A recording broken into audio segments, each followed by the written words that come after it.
Welcome back to Public Views, guys. Today we are going over these car prices, and damn, have you seen these prices? Have you seen this quality? Shit's falling apart soon as people get it, and people are asking for 70, 80, 100 plus $1,000 for a pickup truck. Somebody's got to do something about this shit because this is out of hand. Or don't do nothing. I don't give a damn. I'm not selling cars. But you guys that are trying to sell the cars, you're not selling them. A lot of these lots are so overflowed, they're going to have to start building a second story, damn it, to put these cars in there. Let's check this out. These dealerships really wonder why these cars are sitting here. This is a 2024 Jeep Wrangler 392 edition. 2024 still sitting on the showroom floor because guess what? It's almost $100,000. Like $100,000? Are they kidding me? Like, who's gonna buy these? How about a 2023 Hellcat? 2023 Hellcat still sitting on the showroom floor because again, almost $100,000.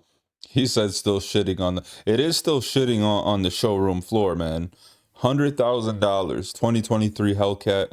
You're getting probably about 15 miles a gallon in that. In today's economy, not a lot of people want to buy these. Like, no one's buying these things. Are they kidding me? And if that's not bad enough, they're trying to add things onto these, right? Trying to make them more expensive than they even are, than the MSRP, which is just mind-blowing to me. Look at this, like the low jack. If you want a low jack, get it somewhere else. Don't pay the dealership for this kind of stuff. How about like even paying extra for a screen protector on your radio? And the best part is too, I was trying to buy a brand new ProMaster cargo van today. It was a 2024 throw. I was like, damn, I'm gonna get a good deal. Look at that, 45 grand. And then they tried playing stuff like adding destination back in when that's included in the MSRP. And then they're trying to make it almost 52 grand out the door and then wonder why I walked out. Like, come on. Yeah, man, these cars are way overpriced. And the crazy thing is, once you buy these cars, there's subscriptions for shit. So you don't just outright own the car. You want to use this subscription. You want to use your radio subscription, navigation subscription. Car companies have slowly been testing this idea for a while now, but we are starting to see it happen out in the open. Toyota has already rolled out vehicles where certain features are tied to a monthly subscription. Imagine buying a vehicle and then still having to pay for parts of it. Heated seats, subscription. Certain remote features, subscriptions. Even access to some of the service information, subscription. Here's the 5 subscriptions that the 2025 Toyota Camry has, because y'all want to know, and when I bought it exactly 1 year ago, I was shook too, and my free trials just expired. So number 1 is the Drive Connect, which as you can see now says subscribe. Every time I turn my car on, no matter what, it says subscribe now. So this is an AI service I can pay for. This is also if you want to use the built-in navigation. So unless you don't pay and you don't use CarPlay, you can't use anything. Also behind a paywall is the audio feature. Also, if you don't have CarPlay, you'll no longer be able to listen to music here. Not to mention many automakers are fully testing full month-to-month programs where a single monthly fee covers vehicle insurance, maintenance, roadside assistance. Oh, and they're also going to have mileage limits for how much that you can drive. That will cost anywhere from $600 to $850. But don't forget that you are going to be living on a universal basic income. That is where it starts to get weird for me. Why are people not questioning where this is going? Most of these vehicles are basically computers on wheels at this point. They are connected to anything and can be updated remotely, and in some cases being controlled from outside the vehicle. So these cars are literally tracking everything that we do. Let's not front about that. So you can see why people obviously aren't happy. You're paying for this vehicle. It's already overpriced, but now we're going to pinch more money out of your pocket every month so you can use your damn radio, your navigation. You know that there's even subscriptions on your horsepower. Like, I forget which vehicle it was, but let's say you have 400 horsepower. You can only use like 300 of it. And if you want to unlock that extra 100, it's a subscription. So you're telling me, hold on, my car already has that available, but you're going to lock it until I pay you more money. These people are brazen, bro. Holy shit. Can you imagine spending $80,000 on one of these luxury trucks? And the build quality looks like this. I mean, why does that look like it's unfinished? Like, there's just a nice ridge here. And down here, too. It looks like all, like... it's an $80,000 truck. It looks like it was put together. And it just looks like it's put together so cheaply. Everything's plastic. Like, so look at this. Plastic, leather, suede, plastic, plastic, plastic. Plastic, plastic, plastic, plastic, plastic, plastic. What, some sort of rubber? Like, you're gonna spend $80,000 on the truck. Oh, carpet. That looks like felt that you get. Look at that. It's like felt. Like, what is that? What is that? Look. That's how thick your carpet is. What? 1/32nd? Like, what is that? You got like, God. Why are they built so cheap now? Nothing is better than the build quality of a Jeep. Let's throw it in reverse right here. See what we get. Yeah, that's supposed to be like that. Oh, we got a whopping 3,000 miles. That's a lot of miles. It's, like... You could probably say you told me so, but, hey, at least the engine didn't blow up just yet. No, it's kind of funny. At the end of the day, my dad has the same Jeep Gladiator from 2021. His has almost 100,000 miles on it, but he's got the tiny little screen on this one, so he hasn't had any of those issues yet. That's why when I went to get mine in 2024, I wasn't uber excited about that massive screen, because I had one of those massive screens in my 2023 Silverado, and that thing froze up all the time, did the same stuff just like this. I'm sure it's a software issue, but it's so annoying because it's one of those things where you got to go to the dealer. Everything now is just a big computer coated in plastic. You can't even work on cars yourself anymore. A lot of older mechanics can't even work on these cars. And you know what else? They sell us on all these electronics. Big screen, touch screen, responsive, this, that. I thought that that's what made the car more expensive, but I found out that the manufacturer actually saves a shitload of money by putting everything combined, like electronic, all your controls, instead of having to make specific parts. This does this, this knob does that. It actually costs them more in manufacturing costs to do that than to give you this big ass computer. And once these screens go bad, you got all kinds of problems. You can't do this, you can't do that, and you have to, like this guy said, you have to take it back to the dealership. Let's check the build quality on this $65,000 Jeep, shall we? Look at the gap on this door handle. It doesn't fit. Ah, Oh, look, yeah, that's not in either. Oh, yeah, that's... what the hell is this car made of? They made out of cheese.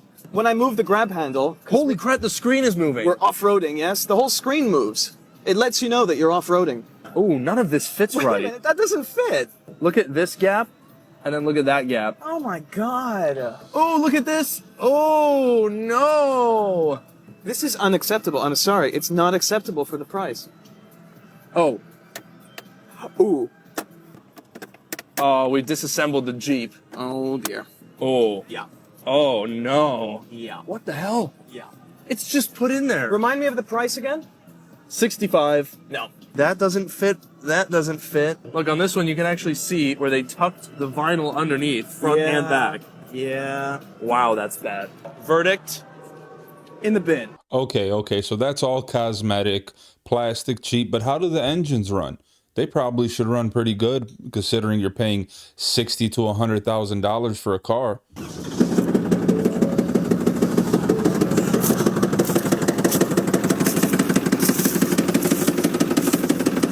10,000 miles on it, bro.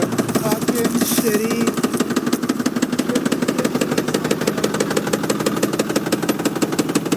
...2024 with 10,000 miles, and this is what she sounds like. Is this how my Power Stroke's supposed to sound like?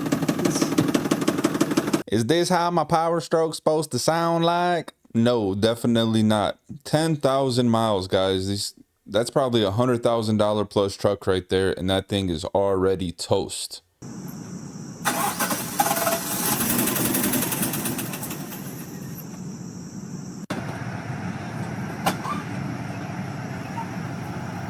That car is for sure a $100,000 car, and that's what you get for $100,000. Okay, 2025 Jeep Wagoneer. We're currently in drive, coming to a stop sign. We're gonna come to a complete stop. And then, yep, there it went. Completely shuts off. I was in drive, didn't even put the car in park, completely shuts off, and I have to redo it. And then it throws, usually it'll say like power steering. Yep, there it is, right there. If anybody knows what this is, let me know. Dang, that's a Wagoneer. That's another, what, $100,000 car? What are the payments on these cars, bro? Let me Google this. All right, according to Uncle Google, a $100,000 vehicle, average monthly payment ranges from $1,650 to $2,100, assuming Standard financing terms of 48 to 72 months with good credit. Damn. I'll take things I'm too broke for 500. I'm telling you, somebody's gonna come out with a car that's like a 1990s mechanical, turn the key to roll down the window. People will miss that because they know they can rely on that. It might not be the coolest or the highest technology, blah blah blah, but bro, it works. And if you can make it for a normal price, man, they would kill the game. I think the more they try to soup these cars up with technology, the worse they get. It's like you're putting lipstick on a pig. The new technology in these cars is causing more bad than good. This shit is why I hate new cars. I go to reverse. Warning, warning, warning, warning, shift to park because there's a pole in front of me because they parked as close to the pole as possible. Look what it does when I go to put it in reverse. It automatically parks itself. Reverse. Let off the park. It parks itself. How I can't move the car because it's parking itself because of a light pole. Because of a sensor. This is stupid. Okay, you can't shut the door, which means you can't put it in gear because it's a new car. Ah, the wonders of modern engineering. So now I have to push it so she can shut the door and get it started. All right, is it in neutral? Yeah, it's coming back at you. Are you ready? Yep, I'm gonna push it. Okay, I'm off the brake. Well, this thing's heavy. It's not going. Well, maybe it won't even let it go in neutral then. Well, All right, let's try this again. oh wait, it's giving me a message up here. What in the heck?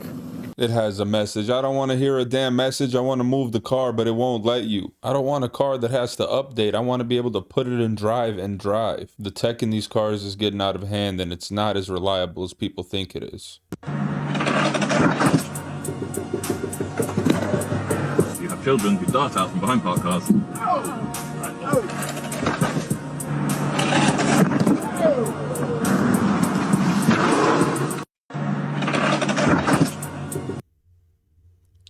All right, bro, say what you want, but a human would have on the second try been like, all right, I'm not going to run over a kid again. Thanks for letting me try this again. 8 times? 8 times. But all this talk, the technology is so great, there won't be car accidents anymore. Once it's fully autonomous, accidents will be prehistoric. Like, oh my God, people used to get into accidents. Look at this. As we can see, it's no wonder that these cars aren't selling. They're filling up these lots. They're overflowed. They might as well start building a second story to park all these damn cars. It's one thing if these cars were just expensive, but with the state of the economy now and how great the quality is on these new cars, people are going to be buying used. Lower payment, less headache. Let's do it. What do you guys think? You think this is like some technological growing pains that we have to go through before these cars become good? Or do you think the quality is going to keep getting worse and worse and they're going to keep charging us more and more to make more money? I'm going to guess option B. But yeah, I think they're going to have to figure out how to make these cars lower or people just aren't going to buy them. Thank you guys for watching, and until next time.